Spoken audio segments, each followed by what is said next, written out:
Assalamualaikum dan salam sejahtera. Nama saya Nurul Atirah binti Muhammad Nurizan. Saya dari kelas 5C. Pada hari ini saya akan membentangkan tajuk keselamatan kanak-kanak di luar rumah. Keselamatan kanak-kanak di luar rumah sangat penting kerana kanak-kanak terdedah kepada pelbagai risiko seperti kemalangan, kecederaan dan situasi yang tidak selamat. Oleh itu, kanak-kanak perlu diberikan pengetahuan serta pengawasan daripada ibu bapa atau penjaga. Antara risiko yang boleh berlaku kepada kanak-kanak ketika berada di luar rumah ialah kemalangan jalan raya, kecederaan di taman permainan, berhadapan dengan orang yang tidak dikenali, memasuki kawasan berbahaya serta terpisah dengan penjaga.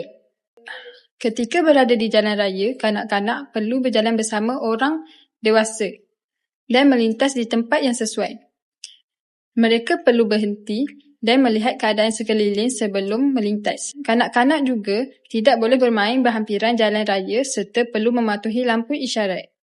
Di taman permainan pula, kanak-kanak perlu menggunakan peralatan dengan cara yang betul.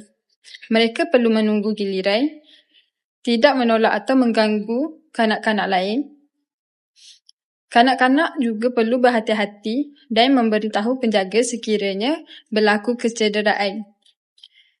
Kanak-kanak juga perlu menjaga keselamatan diri daripada orang yang tidak dikenali. Mereka tidak boleh mengikuti orang yang tidak dikenali atau pergi ke tempat yang asing seorang diri.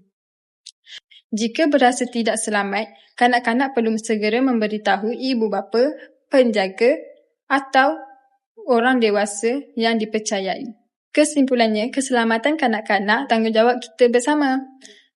Kanak-kanak perlu mengetahui bahaya di sekeliling dan mengamalkan langkah keselamatan yang betul. Ibu bapa dan penjaga pula perlu memberi bimbingan serta pengawasan bagi memastikan keselamatan kanak-kanak terjamin. Itu sahaja pembentangan saya pada hari ini. Sekian, terima kasih.